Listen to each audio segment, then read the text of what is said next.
성도 여러분 평안하셨습니까? 2021년 남서른의교회 겨울방학 성경공부 고통의 때 하나님은 어디 계시는가요? 라는 주제로 함께하고 계시는데요. 저는 이번 강의를 맡게 된 청년사역센터를 섬기는 서경훈 목사라고 합니다. 지난 3주간에 걸쳐서 고통에 대한 다양한 성경적 관점들 함께 살피셨고요. 오늘은 그 마지막 시간으로 고통을 통해 예수와 함께 맺는 열매는 무엇인지에 대해서 함께 또 고민해보고 또 묵상해보며 은혜를 받는 시간을 갖도록 하겠습니다. 강의를 시작하면서 진주 이야기를 좀 먼저 시작하려고 합니다. 조개 안에서 나오게 되는 귀금속 진주 많이들 알고 계실 텐데요. 남녀노소 다 귀하게 여기는 것들이고 동서고금을 통해서도 아주 값비싼 보석으로 취급되는 것이 바로 이 진주입니다. 그런데 여러분, 이 진주가 어떻게 형성되는지 알고 계십니까? 이 조개는 해수에 섞여 있는 다양한 유기질을 섭취하면서 살아가는데요. 이때 여러 가지 이물질들이 함께 들어오게 되고 이것이 조개의 몸 밖으로 제때 적당하게 배출되지 못하게 되면 그것들이 조개 안에 남아서 생채기를 일으키거나 원활한 대사를 방해하는 문제들을 일으킨다고 합니다. 실제로 이 과정에서 조개는 상당히 많은 고통과 불편함을 겪게 된다라고 합니다. 실제로 우리도 목에 가시가 걸리거나 몸 안에 여러 가지 이물질들이 들어오게 되었을 때 상당한 불편함과 또 고통을 느끼는 것과 마찬가지인 것이죠. 조개는 이러한 이물질로 인해서 생기는 몸의 문제들을 대처하기 위해서 진주핵이라고 불리는 미끄럽고 또 맑은 물질을 몸 안에서 끊임없이 배출한다라고 합니다. 실제로 이 과정을 제대로 조개가 하지 못하면 조개는 몇 주 지나지 않아서 목숨을 잃게 되고요. 이 과정을 짧게는 2년, 길게는 4년 정도를 계속해서 반복하면서 자신이 그 아픔을 계속적으로 끌어안는다라고 합니다. 그리고 이때 만들어지는 이 물질이 뭉쳐져서 탄산칼슘과 단백질로 이루어진 아주 작고 가볍고 단단한 물질이 만들어지게 되는데 이것이 바로 우리가 알고 있는 진주라는 것이죠. 저는 이 진주가 형성되는 그 모습을 보면서 그리스도인들이 고난을 끌어안고 그것을 가지고 만들어내는 열매가 바로 이와 같지는 않나라는 생각을 좀 해보게 되었습니다. 지난 3주 동안 우리가 고통의 문제에 대해서 함께 나눴는데요. 가장 처음으로 고통이란 무엇이고 왜 존재하는가에 대해서 함께 살폈고요. 두 번째로 이 고통 앞에 사람들은 어떻게 반응하는가, 사람들이 이 고통을 어떻게 여기는가에 대해서 살폈습니다. 그리고 우리는 이 고통을 어떻게 대처할 수 있는가에 대해서도 지난주에 강의를 통해서 여러분 함께 나누셨을 겁니다. 오늘은 이 고통의 문제의 완결편이라고 할 수 있습니다. 그것은 무엇입니까? 고통을 통해서 우리는 어떤 열매를 맺을 수 있는가의 문제입니다.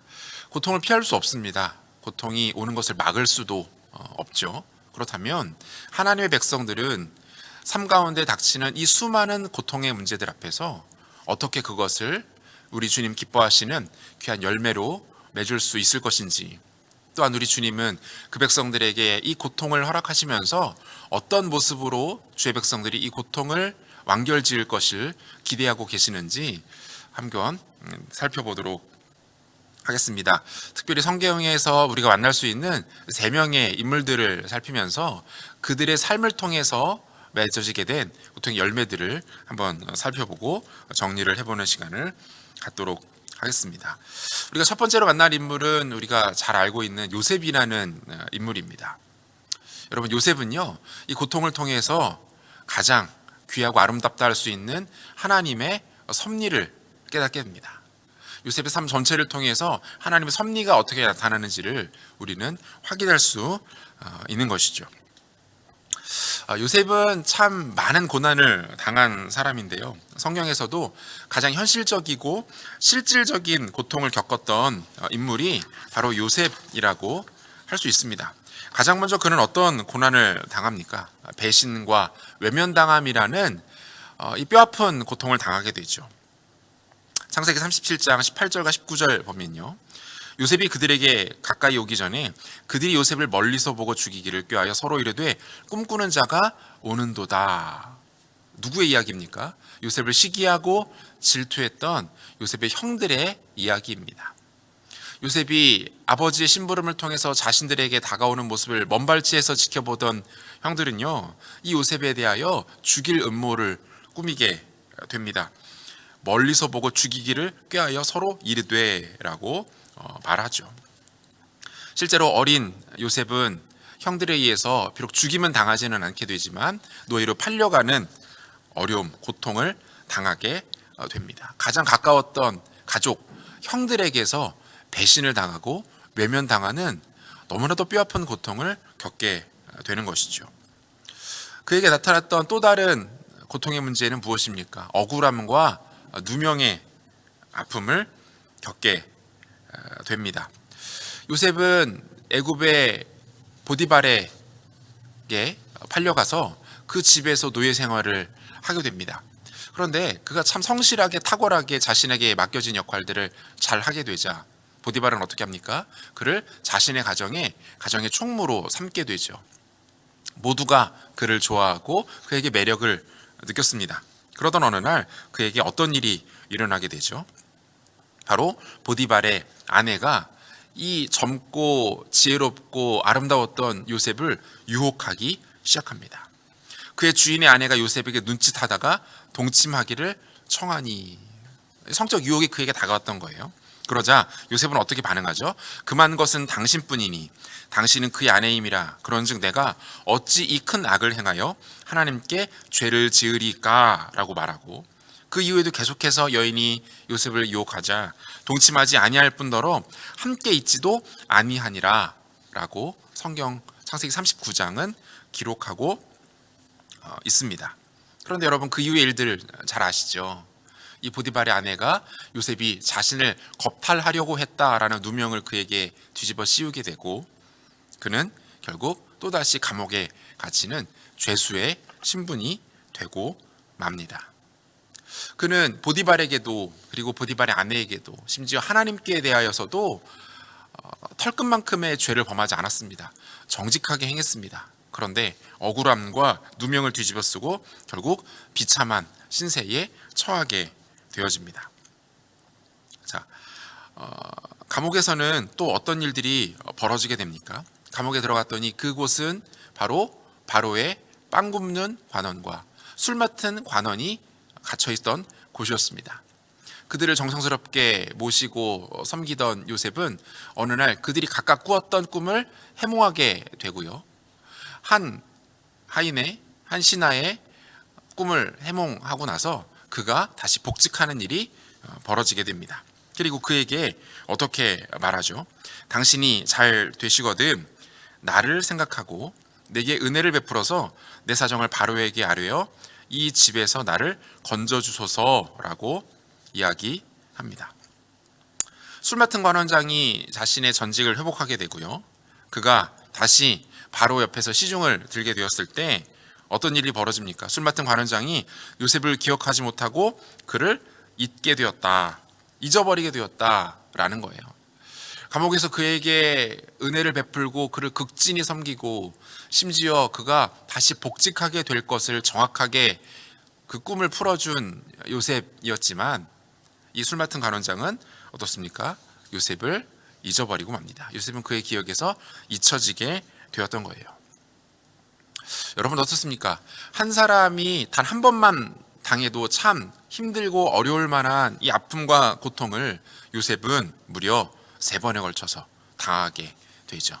배신당하게 되고요, 억울함을 당하게 되고, 그리고 결국 자신이 은혜를 베풀었던 사람에게 잊혀지는 일들까지 당하게 됩니다. 여러분, 이렇게 요셉의 삶이 끝나지 않죠. 우리가 잘 아는 것처럼 이 모든 것은 하나님의 섭리 가운데 있었던 일들이었습니다. 바로가 7년간의 풍년, 그리고 그 이후에 찾아오게 될 7년간의 흉년에 관한 꿈을 꾸고 그 꿈이 어떤 뜻인지 알지 못해서 고민하고 있을 때 이 술 맡은 관원장이 자신의 꿈을 풀어주었던 요셉을 기억해냅니다. 그리고 요셉은 바로 앞에서 그 왕이 꾸었던 꿈을 놀라울 정도로 해석을 해내게 되죠.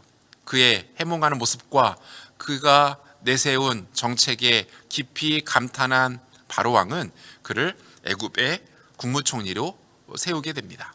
그리고 국무총리가 된 애굽은 하나님께서 주신 지혜를 가지고 한 제국이 망할 수도 있었던 대흉년의 위기로부터 애굽의 수많은 백성들 뿐만 아니라 인근의 많은 사람들을 구원하는 일들까지 그가 행하게 되었던 거죠. 그 이후로 어떤 일들이 벌어집니까? 야곱의 70인의 가족들이 결국 애굽으로 돌아오게 되어서 그들의 생명을 부지할 뿐만 아니라 어떻게 돼요?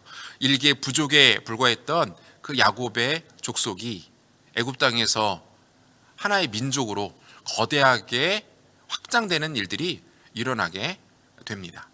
하나님의 섭리가 요셉의 고난을 통해서 이루어지고 있는 것들을 우리는 보게 되는 것이죠. 여러분, 요셉이 형들에게 배신을 당하고 버림을 받아서 보디발의 집으로 팔려가지 않았더라면 그가 과연 요셉의 애굽의 총리가 될 수 있었을까요? 그는 보디발의 집에서 가정총무로 일하게 됩니다. 이 보디발이 애굽 내에서도 굉장히 고위 관리직이었기 때문에, 고위 공무원이었기 때문에 그가 가지고 있었던 재산, 그 집에 있었던 하인의 숫자 결코 적지 않았을 거예요.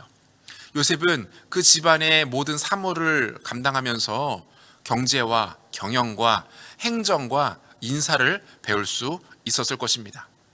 재정을 어떻게 사용하면 되는 것이고, 어떻게 집안의 큰 행사를 준비하는 되는 것이고, 사람들을 어떻게 적재적소에 배치해야 하는지 그는 정확하게 배울 수 있었을 거예요.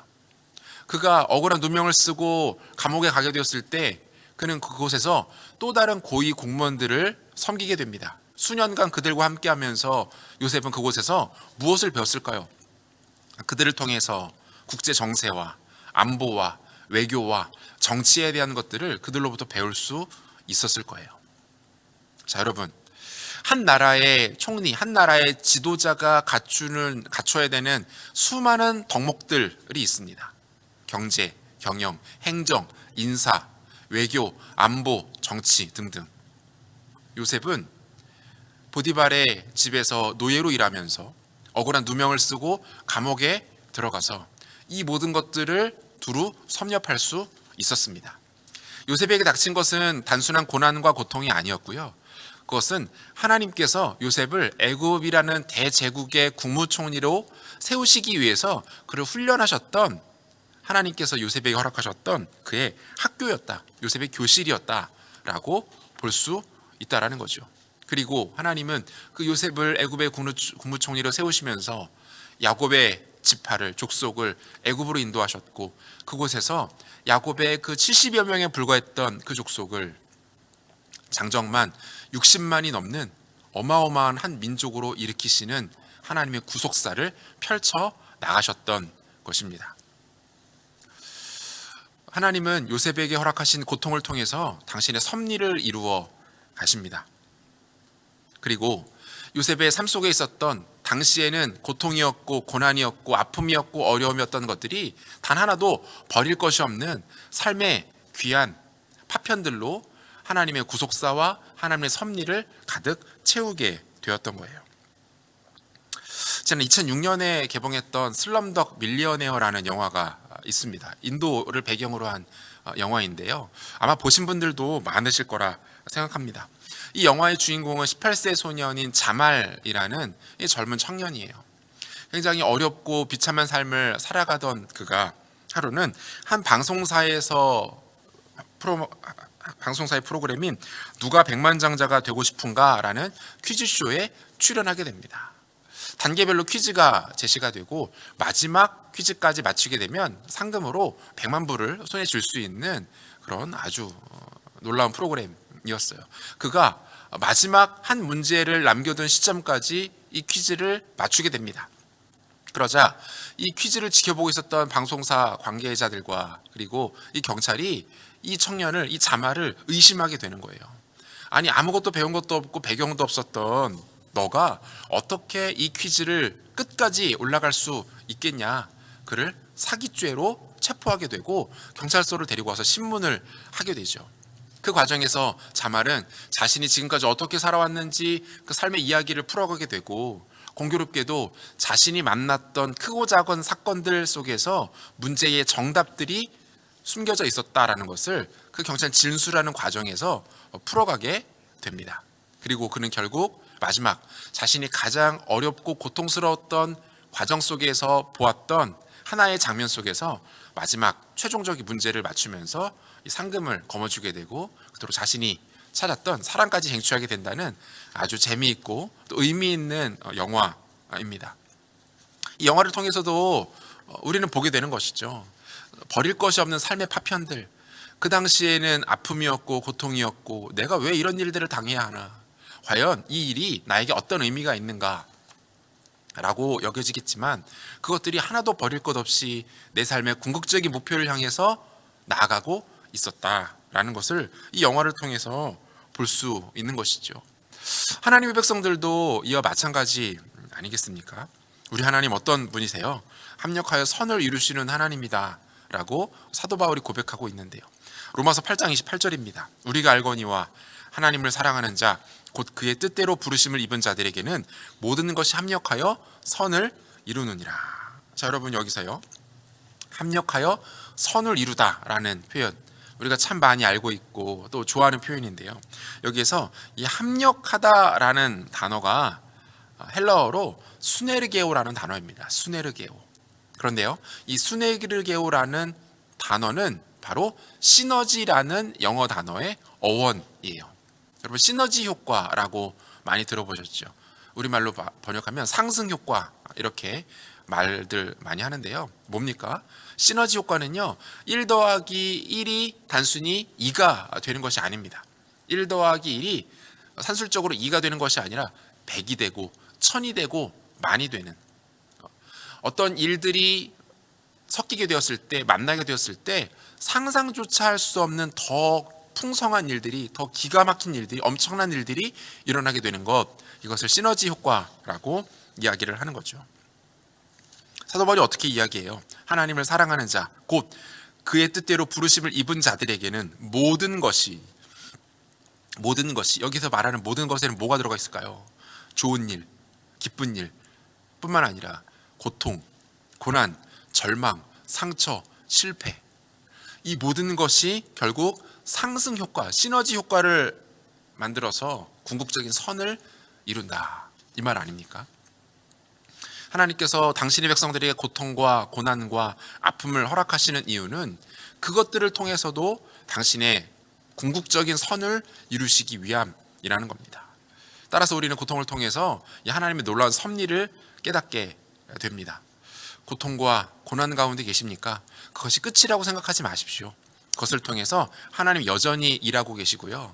그것을 통해서 우리는 놀라운 하나님의 섭리를 발견할 수 있게 됩니다. 이것이 우리가 요셉의 고통을 통해서 발견하게 되는 첫 번째 열매인 것이죠.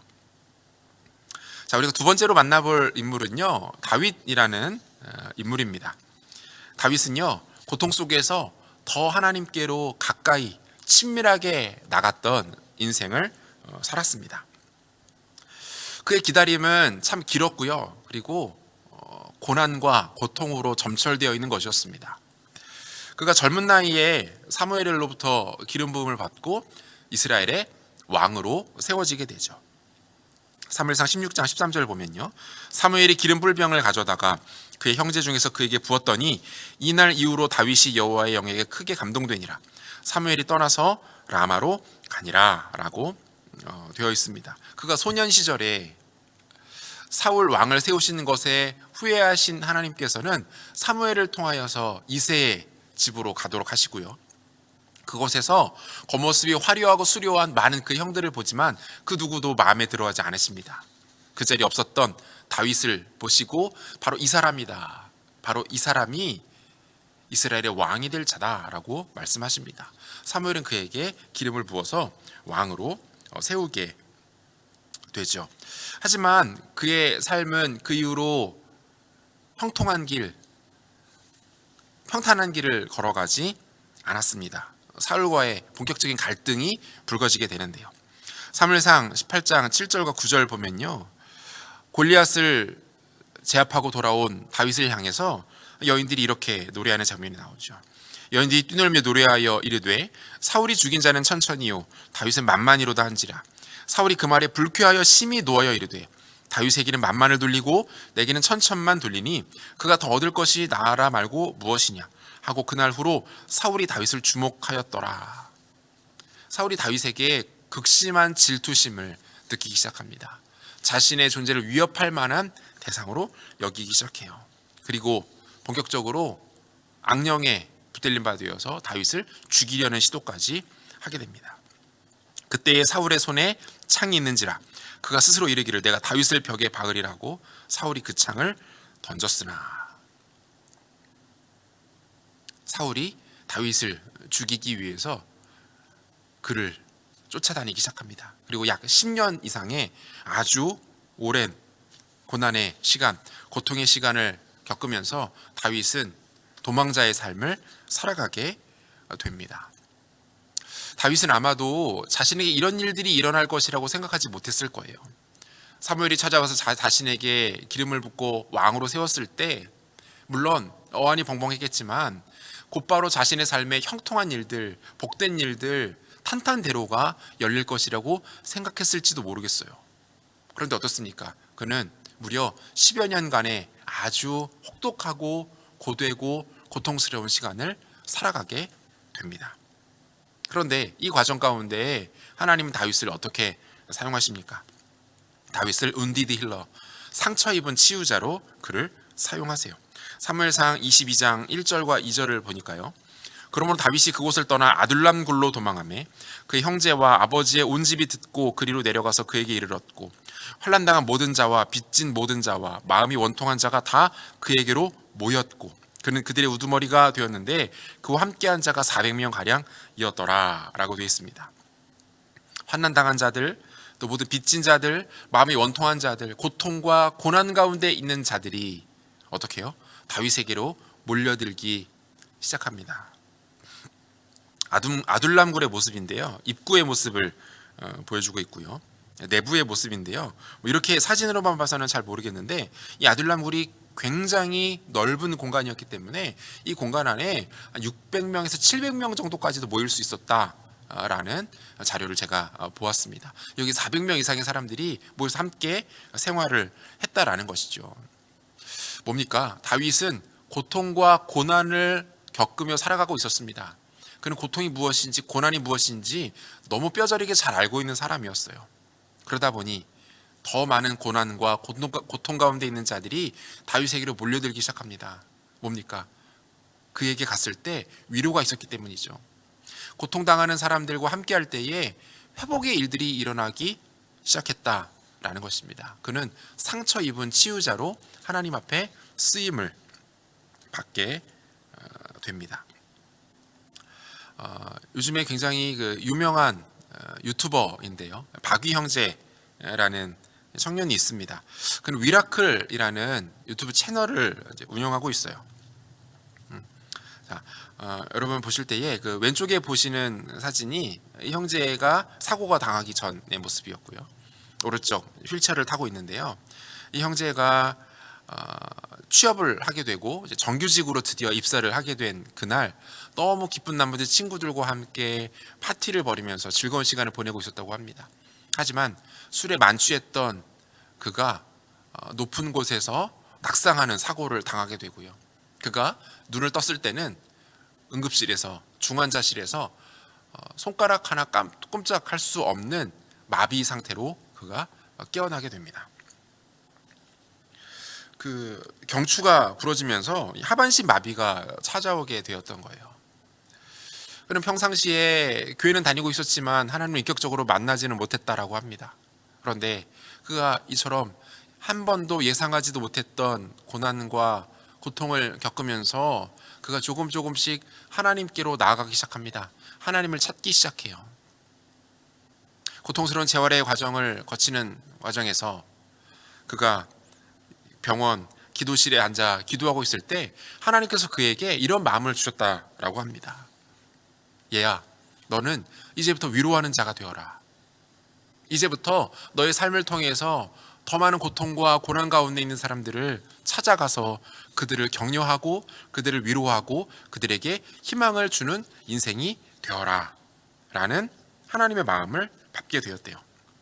그리고 그로부터 그는 특유의 씩씩함과 긍정적이고 낙천적인 사고를 가지고 자신의 일상을 하나하나 찍어서 유튜브에 소개를 하면서 자신과 같은 또는 더 많은 고통당하는 사람들에게 씩씩하고 용감하게 그리고 믿음으로 이 모든 과정을 이겨내고 있는 모습을 소개하면서 많은 사람들의 공감과 또 많은 사람들에게 큰 위로를 전해주는 삶을 살아가고 있습니다. 다윗이 남긴 가장 아름다운 시 중에 하나가 여러분 시편 23편 아닐까요? 저는 시편 23편 중에서도 이 부분 가장 좀 좋아하는데요. 내가 사망의 음침한 골짜기로 다닐지라도 해를 두려워하지 않을 것은 주께서 나와 함께 하심이라. 주의 지팡이와 막대기가 나를 안위하시나이다. 사망의 음침한 골짜기 무엇입니까? 고통이에요. 고난입니다. 예상하지 못했던 아픔, 실패, 절망, 좌절입니다. 그런데 다윗은 어떻게 고백합니까? 그 극심한 고통 가운데서도 내가 해를 두려워하지 않을 것은 우리 주님께서, 나의 목자 되신 주님께서 나와 함께하고 계시다라는 이 고백하고 있는 것 아닙니까? 그는 이처럼 고통을 통해서 많은 사람들을 위로하는 위로자가 되었고요. 하나님과 깊은 친밀감을 경험하게 됩니다. 그리고 이러한 다윗에게 하나님은 어떤 평가를 내려주시죠? 나의 마음에 합한 자로다. 사도행전 13장 22절 보면요, 다윗을 왕으로 세우시고 증언하여 이르시되 내가 이새의 아들 다윗을 만나니 내 마음에 맞는 사람이라 내 뜻을 다 이루리라 하시더니, 하나님 마음에 합한 자다라고 이야기를 합니다. 고통과 고난을 통과하면서 그는 자신보다 더 어려운 처지에 있는 사람들, 그 사람들을 위로하는 삶을 살았고요. 자신을 지키시고 인도하시는 하나님을 목격했고, 하나님과 친밀한 삶을 통해서 결국은 하나님 마음에 합한 자라는 인정을 받게 되는 인생이 되었습니다. 여러분, 이분 아마 아시는 분들 많으실 텐데요. 김병년 목사님이라는 분이 있습니다. 학생선교단체 IVP에서 오랫동안 간사로 섬기시면서 청년들을 섬기셨고, 다양한 집회를 인도하시면서 그렇게 하나님 앞에 귀하게 쓰임받던 그런 분이셨어요. 그런데 이 목사님이 그 셋째를 출산하는 과정에서 사모님이 셋째 아이를 낳으시고 이틀 만에 뇌경색을 맞게 되십니다. 그러면서 전신마비, 제대로 말도 하지 못하고 그저 눈만 깜빡할 수밖에 없는 치명적인 아픔을 당하시게 돼요. 그렇게 매일같이 침대에 누워있을 수밖에 없었던 아내에게 하루는 다리에 찜질기를 해준 상태로 외출을 하셨는데요. 그만 이 찜질기에 화재가 일어나게 되면서 다리를 절단해야 되는 비참한 일까지 벌어지게 됩니다. 이뿐이 아니었어요. 침대에서 사모님이 떨어지시면서 또 낙상을 하시게 되고 또 한쪽 다리가 기형적으로 변하게 되는 너무나도 고통스러운 일들을 계속적으로 겪으십니다. 그리고 이 목사님은 결국 아내와 사이에 두게 된 그 새 아이를 온전히 홀로 그 육아와 사역과 또 아내를 간병하는 이 모든 일들을 감당하시면서 자신에게 주어진 삶을 살아가시는데요. 이분이 하나님 앞에 정말 간절히 기도했답니다. 하나님, 제 아내 낫게 해주십시오. 제 아내 고쳐주세요. 하지만 하나님은 이분의 기도를 조금 더 응답하시는 것 같지 않더래요. 얼마나 하나님 앞에 서운하고 마음이 답답했는지, 하나님 저 좀 그만 때리세요. 하나님 저 좀 그만 괴롭히세요. 너무 살기 힘듭니다 라고 그렇게 하나님 앞에 원망하고 하나님 앞에 자신을 쏟아놓으며 기도했다라고 합니다. 그런데 여러분, 이분이 이 고통과 고난을 겪으면서 자신에게 찾아오신 하나님, 자신이 경험한 하나님을 주변에 소개하기 시작해요. 이제 세 권의 책을 쓰셨는데요. 난 당신이 좋아, 바람 불어도 좋아, 그리고 막내 딸, 태어나자마자 엄마 품에 안겨본, 이틀 안겨본 이 막내딸이 와의 육아의 과정을 통해서 아빠 우린 왜 이렇게 행복하지, 이런 책들을 써내시면서 동일하게 더 많은 고통과 아픔 가운데 있는 분들을 위로하시기 시작합니다. 지난번 세월호 사건 때는 세월호 유가족들을 찾아가서 그들과 함께 하시면서 그들에게도 큰 위로를 주시기도 했는데요. 여러분, 무엇입니까? 고통과 고난을 겪은 자만이 또 다른 고통과 아픔 가운데 있는 사람들을 진정으로 위로할 수 있습니다. 다른 위로가 필요하지 않은 거예요. 가서 어떤 위로의 말들, 어떤 위로의 제스처 필요하지 않은 거죠. 그저 가서 손을 잡아주고 얼굴을 지그시 눈빛을 마주하고 품에 안아주기만 하면 고통과 고통은 서로 깊이 연결되어 있는 것이기 때문에 그 가운데 위로가 일어나게 된다라는 거예요. 사랑하는 여러분, 다윗은 쉽지 않은 삶을 살았습니다. 그는 극심한 고통과 고난을 겪었습니다. 하지만 그 과정을 통해서 그는 하나님을 깊이 알아갈 수 있었고요. 또 다른 고통 당하는 사람들을 위로할 수 있었습니다. 좀 전에 설명해드렸던 김병년 목사님도 마찬가지죠. 그는 깊은 고통의 바닥 속에서, 심연 속에서 살아계신 하나님을 깊이 경험합니다. 이렇게 고백하고 있는데요. 스스로 삶을 안정시키려는 부질없는 시도를 멈출 때 하나님을 신뢰하는 법을 배우게 된다. 고통을 품고 진실하게 하루하루를 살다 보면 견고한 반석인 하나님을 발견할 것이다. 이분은 깊은 고통 가운데에서 만날 수 있는 하나님, 그 하나님과 친밀하게 교제하며 고통을 통과하는 법을 주변에 전하며 소개하며 지금도 섬기고 계십니다. 사랑하는 여러분, 우리에게 고통과 고난이 찾아왔다면 그것은 하나님의 또 다른 사명일 수 있습니다. 무엇입니까? 하나님과의 더 깊은 친밀함으로 들어가라는 사명이고요. 또 하나, 또 다른 어려움 당한 자들, 또 다른 아파하는 자들을 찾아가 그들을 위로하고 그들을 섬기라라는 하나님의 사명일 수 있습니다. 하나님의 사명이 우리에게 참 다양한 모습으로 오게 되는데요. 그 중에 하나가 고통입니다. 하나님은 고난과 고통을 통해서 당신의 백성들에게 사명을 허락하십니다. 살아갈 길들을 보이십니다. 살아갈 방법들을 제시하십니다. 고통을 통해서 맺게 될 두 번째 열매, 그것은 하나님과의 친밀함, 그리고 그 친밀함을 통해 나타나게 될 위로의 사명임을 우리는 다윗의 삶을 통해서 확인할 수 있었고요. 마지막 세 번째 인물은요, 사도 바울입니다. 사도 바울은 약함, 그 고통을 가지고 자신의 강함으로 승화시킨, 자신의 약함이 곧 강함이다라고 고백했던 사람이었는데요. 복음을 위해서 참 많이 고통당했던 사람 아니었습니까? 고린도서 11장 23절에서 27절까지를 보면요, 사도 바울이 자신이 어떤 고통을 당했는지, 복음을 증거하는 과정에서, 이 선교의 사명을 감당하는 과정에서 어떤 고통을 당했는지를 말해주고 있어요. 옥에 갇히기도 더 많이 하고 매도 수없이 맞고 여러 번 죽을 뻔하였으니 유대인들에게 40에서 하나 감한 매를 5번 맞았으며 3번 태장으로 맞고 1번 돌로 맞고 3번 파선하고 일주일을 깊은 바다에서 지냈으며 여러 번 여행하면서 강의 위험과 강도의 위험과 동족의 위험과 이방인의 위험과 시내의 위험과 광야의 위험과 바다의 위험과 거짓 형제 중의 위험을 당하고 또 수고하며 애쓰고 여러 번 자지 못하고 줄이며 목마르고 여러 번 굶고 춥고 헐벗어 놀아.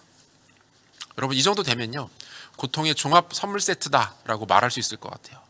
고통을 한 군데 다 모아 놓아서 한 사람의 삶에 녹여 놓았을 때 그가 바울이었다라고 말할 수도 있을 것 같습니다. 여러분, 어떻습니까? 바울이처럼 정말 많은 고통과 고난 가운데 살아가게 되었는데요. 그 중에서도 바울을 가장 극심하게 괴롭혔던 것 중에 하나는 그의 건강 문제였어요. 간질 또는 안질이다라고 말하기도 하고요. 둘 다를 겪었다라고 말하는 학자들도 있습니다. 사역을 해야 되는데 건강해야 되지 않아요? 또 주님께서 주신 사명을 감당하는데 하나님이 건강 주셔야죠. 체력도 주셔야죠. 그런데 자신의 몸 안에 있는 이 질병이 너무 고통스러운 거예요. 그래서 어떻게까지 바울이 표현합니까? 내 육체에 가시다.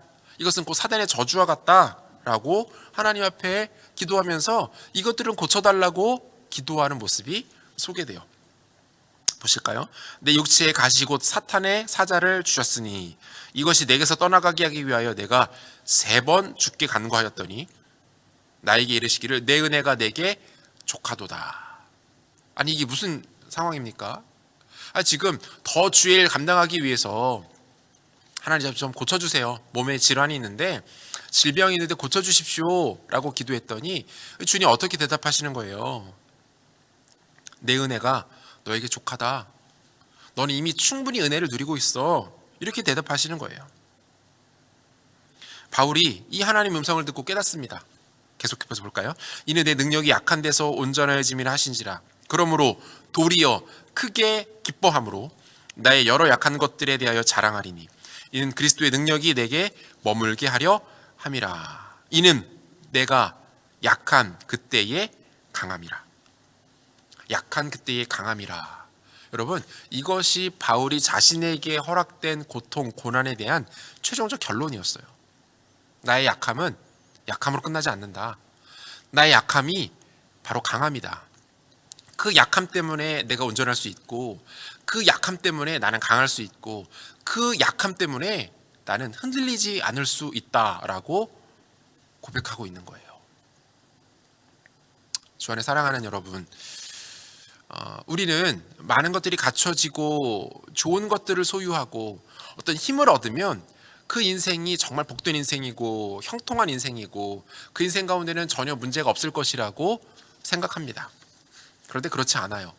진짜 우리 삶에 많은 부분들을 보면요, 약함이 곧 강함이라는 것을 알게 되고요, 강하고 많은 것을 소유하고 부함을 얻고 명예와 권력을 얻었기 때문에 실패했던 다양한 케이스들도 얼마든지 확인해 볼 수 있습니다. 자, 솔로몬 왕인데요, 역사상 가장 지혜로운 임금 아니었습니까? 그뿐이 아니죠. 가장 많은 소유, 가장 많은 부강함, 가장 많은 권력을, 힘을, 화려한 것들을 가지고 있었던 왕이 솔로몬 왕이었어요. 부족함이 없었죠. 그런데 결국은 그의 그 부족함이 없었던 삶이 어떻습니까? 조금씩 그를 타락의 길로, 그를 변질의 길로 몰고 가기 시작합니다. 그는 주변 국가들과 정약 결혼을 통해서 이제 외교 관계를 참 많이 맺었는데요. 그러다 보니까 어때요? 후궁들이 너무 많은 거예요. 1000명 정도 되었다라고까지 이야기를 하죠. 그런데 그 이방 여인들이, 이방의 공주들이 솔로몬에게 시집을 올 때 그냥 오지 않죠. 어때요? 자신들이 섬기는 우상을 하나씩 챙겨서 들고 옵니다. 그러면서 왕에게 허락을 요구하는 거죠. 왕은 그것들을 다 여인들에게 빠져서 다 허용해 줍니다. 그리고 결국 그조차도 나중에는 하나님을 떠나서 우상을 섬기는 삶을 살아가게 돼요. 자신뿐만 아니죠. 모든 이스라엘이 하나님을 떠나서 이방의 우상들을 섬기게 하는 치명적인 범죄를 저지르고 맙니다. 그리고 그의 실패로 인해 나라는 북이스라엘과 남유다로 갈라지게 되고 비극적인 이스라엘과 남유다의 역사들이 펼쳐지게 되는 것이죠. 부족한 것이 없었어요. 지혜가 있었고요, 힘이 있었고요, 재산이 있었고 수많은 여인들이 있었습니다. 얼마든지 자신의 욕망을 풀어내며 살아가던 부족함이 없는 강한 삶이었습니다. 그런데 결국 그의 강한 삶이 그를 이끌고 간 것은 생명과 진리와 영광이 아닌 타락과 절망과 저주와 죄악이었다라는 것을 솔로몬 인생을 통해서 우리는 보게 되는 거예요. 또 한 명의 인물을 만나볼까요? 여러분, 어떤 장면인지 좀 감이 오십니까? 한 부자 청년, 관리이기도 했다라고 하는데요, 그가 예수님께 찾아와서 영생에 대하여 묻습니다. 예수님은 자신에게 찾아와 영생에 대하여 묻는 이 청년을 너무 흡족하게 여기셨어요. 그를 자신의 제자로 맞아들이기 원하셨던 것 같아요. 너가 있는 모든 소유를 버리고 나를 따르라. 너가 가지고 있는 모든 소유를 다 가난한 사람들에게 나누어 주고 너는 나를 따르라. 나와 함께 하자라는 제안을 하십니다. 여러분, 예수님께서 이 제안을 아무에게나 쉽게 하시지 않는다라는 거 잘 알고 계시죠. 심지어 예수님을 먼저 따르겠다라고 했던 자들도 돌려보내셨던 것이 예수님의 방식이었어요. 그런데 이 부자 청년, 요즘에 말로 하면 영앤 리치 뭐 이런 말들 많이 하는데요. 젊은 나이에 사회적으로도 성공했을 뿐만 아니라 경제적으로도 큰 성공을 거두었던 이 청년은 어떻습니까? 결국 자신이 가지고 있는 그 많은 소유 때문에 근심하며 돌아갔다. 근심하며 예수님을 떠나갔다 라고 성경은 기록합니다. 여러분, 그는 강한 청년이었어요. 그는 많은 것을 가지고 있는 청년이었습니다. 그런데 그 강함이 그로 하여금 예수님께로 나가는 것을 막습니다. 여러분, 강함이 아닙니다. 강함은 곧 약함입니다. 반대로 약함이 강함입니다. 참된 복은 무엇입니까? 시편 기자는 이렇게 고백하는데요. 내 육체와 마음은 쇠약하나 하나님은 내 마음의 반석이시오 영원한 분기디시라. 하나님께 가까이함이 내게 복이라. 시편 기자의 가장 큰 복은 뭐예요? 강한 것이 아닙니다. 고통이 없는 것이 아니었어요. 형통한 삶을 누리는 것이 그의 복이 아니었습니다. 그의 복은 하나님께 가까이 하는 것이었고요. 바울의 삶의 버전으로 바꿔보자면 바울에게 있었던 수많은 고통과 아픔과 어려움들로 하여금 그는 하나님을 찾을 수 있었기 때문에, 하나님 앞에 온전함을 경험할 수 있었기 때문에 그것이 그에게 가장 큰 복이었다라고 말할 수 있는 것이죠. 사도 바울 또한 이렇게 말하죠. 다만 이뿐 아니라 우리가 환난 중에도 즐거워하나니 이는 환난은 인내를, 인내는 연단을, 연단은 소망을 이루는 줄 알미로다. 하나님의 사랑이 우리 마음에 부은 바 되미니. 환난이 무엇을요? 인내를, 인내는 그리고 연단을, 연단은 소망을 이룬다라고 말하고 있어요. 로마 역사를 보게 되면요, 기원전 2세기에서 3세기 무렵에 이웃 국가인 카르타고가 로마를 침략해 들어오게 됩니다. 이때 카르타고의 명장은 한니발이라는 장군이었는데요. 이 사람이 얼마나 탁월한 사람이었는지, 그 전까지 로마 제국을 그 누구도 위협하지 못하던 상황에서 한니발을 앞세운 카르타고는 로마의 치명적인 위협을 가하게 됩니다. 로마가 거의 함락당하기 직전까지 한니발은 이 로마를 아주 거세게 밀어붙이게 되었는데요. 이 로마의 절체절명의 위기를 막아냈던 인물이 바로 스키피오 아프리카누스라는 이 로마의 장군이에요.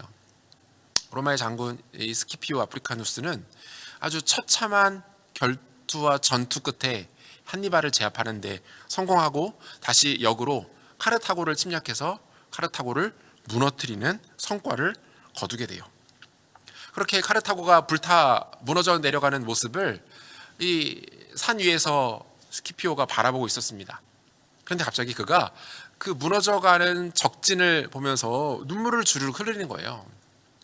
이때 그 스키피오 옆에 있었던 그의 부관이 스키피오에게 묻습니다. 아니 장군님, 지금 우리가 최종적으로 승리했다라는 것을 장군님은 보고 계십니다. 근데 왜 그토록 울고 계신 것이죠? 감격에 벅찬 눈물입니까? 아니면 슬픔의 눈물이십니까? 그가 그렇게 물어요. 그러니까 스키피오가 자신의 부관에게 어떻게 대답하냐면요, 이렇게 말합니다. 자네는 지금 저 모습이 카르타고로만 보이는가? 나는 그렇지 않다네. 나는 저 모습 속에서 언젠가 로마 또한 저렇게 불타 무너져 내릴 것을 보고 있다네. 한니발처럼 우리로 하여금 계속해서 긴장하게 만들고 스스로 준비하도록 만드는 존재가 사라졌으니 우리 또한 언젠가는 큰 어려움을 당할 것이 분명하다네 라고 말하면서 이 말을 남깁니다. 아주 유명한 말인데요. 저항이 사라지면 생명도 사라진다. 저항이 사라지면 생명도 사라진다. 여러분, 하나님의 백성들도 마찬가지 아니겠습니까? 우리 안에 고통과 고난과 어려움이 있다라는 것은요, 끊임없이 우리가 주님께로 나아간다라는 거예요. 그것이 우리로 하여금 계속해서 하나님 앞에 이 영적 생명력을 유지하게 만드는 것입니다. 그러므로 고통과 고난이 우리에게 약함으로 끝나는 것이 아니라 단순히 우리의 수치와 우리의 부끄러움과 우리의 부족함이 아니라 그것이 우리의 강함이라는 것을 여러분 기억하실 수 있기를 바랍니다. 전체 강의 내용을 조금 정리하려고 하는데요. 예수님께서 인간의 몸을 입고 이 땅에 오십니다. 우리는 이것을 가리켜서 성육신이라고 하죠. 여러분, 이 성육신은 우리 죄인들인 인간의 입장에서 보면은 너무 큰 감사의 제목이고 영광이고 기쁨인데요. 예수님의 입장에서 본다면 여러분 이것은 고통과 고난 그 자체였습니다. 창조주세요. 모든 것을 갖고 계시고 누리실 수 있는 분이십니다. 그런데 그 창조주가 자신이 만든 일개 피조물과 같은 모습이 되신 거예요. 그리고 그 모습을 가지고 희로애락을 겪으시면서 이 땅에서 30여 년의 삶을 직접 살아가십니다. 똑같이 배고픔과 굶주림과 아픔을 겪으셨어요. 그리고 아무것도 알지 못하는, 심지어 자신을 알아보지 못해서 자신을 죽이려고 하는 그 인간들과 예수님은 함께 거하십니다. 그리고 그 예수님은 결국 자신들의 죄를 알지 못하는 그 죄인들의 죄를 대속하시기 위하여 십자가에 달려 죽으시면서 자신의 모든 삶을 내어 드리십니다. 그런데 빌립보서 2장을 보면요, 하나님은 그 예수 그리스도의 삶을 당신의 관점으로 재해석해서 보세요. 그는 근본 하나님과 본체셨지만 모든 영광을 포기하고 내려오셔서 가장 낮은 자리에 처하셨고 가장 고난과 극심한 고통을 당하셨고 십자가에 달려 죽으신 바 뒤까지 내려가시게 됩니다. 그런데 하나님은 다시 그를 무덤 가운데 일으키시고 지금은 하나님 보좌 우편에 앉으셔서 그 모든 하나님의 영광을 다시 회복하시는 존재로 예수님을 인도하셨던 것이죠. 예수님의 고통과 고난을 통해서 수많은 생명의 일들이 나타나게 되었고요. 예수님의 고통과 고난은 십자가 부활과 또 영광을 가져오는 결정적인 사건이 되기도 했습니다. 지금도 하나님은 우리 모든 그리스도인들이, 하나님의 백성들이 예수와 같은 삶 살아가기를 원하십니다. 고통과 고난을 통해서 풍성한 열매 맺는 것 기대하시고 계시고요. 그 열매를 가지고 하나님을 영화롭게 할 뿐만 아니라 또 다른 고통당하는 자들을 섬기고 위로하고 돌보는 삶을 살아가기를 우리 주님은 기대하고 계십니다. 우리 주님께서 보이셨던 그 십자가의 영광과 그 능력이 우리에게 고통의 모습을 통해서 오게 됩니다. 그 고통과 고난이 왔을 때에 왜 하나님 나에게만 이런 일들이 일어나죠? 하나님 이거 언제 끝내주실 겁니까? 왜 나를 이토록 괴롭히십니까? 라는 반응으로만 보일 것이 아니라 오늘 우리가 함께 살폈던 이 성경의 인물들의 삶처럼 고통을 통해서 하나님의 섭리를 깨닫게 되고 하나님과 더 친밀한 관계를 경험하게 되고 그 고통이, 그 약함이 우리에게 강함, 능력, 영광이라는 것을 깨달아서 그렇게 주와 영광스럽게 동행하시는 모든 성도님들 되시기를 소원합니다. 함께 기도하시겠습니다. 사랑하는 주님, 지난 4주간에 걸쳐서 고통에 대하여 함께 묵상하며 고민하게 하시고 이것들을 통해 우리에게 많은 교훈과 권면과 위로와 큰 은혜를 더하여 주시니 감사함을 드립니다. 어렵고 힘든 때를 살아가고 있습니다. 하지만 주님, 이때에 우리에게 닥친 일들만을 바라보며 원망하며 불평하며 아파하고 탄식하는 삶에 머물지 않게 도와주시고 우리 삶을 통해서 풍성한 열매를 맺기를 기대하시는 하나님의 마음을 깨달아 하나님의 섭리를 발견하고 하나님과 더 친밀한 자리로 나아가고 나의 약함, 나의 고통이 곧 강함임을, 그것이 영광이고 능력임을 깨달아 알아서 하나님의 영화롭게 할 뿐만 아니라 이 시대를, 우리 주변의 이웃들을 귀하게 섬기는 우리 사랑하는 남서른의교회 성도들 될 수 있도록 주님 마음껏 축복하여 주시옵소서. 우리가 듣고 배운 바를 우리의 삶으로, 우리의 인격으로, 우리의 인생으로 살아낼 수 있도록 하나님 우리에게 은혜 베풀어 주시옵소서. 감사를 드리며 존귀하신 예수 그리스도 이름으로 기도합니다. 아멘.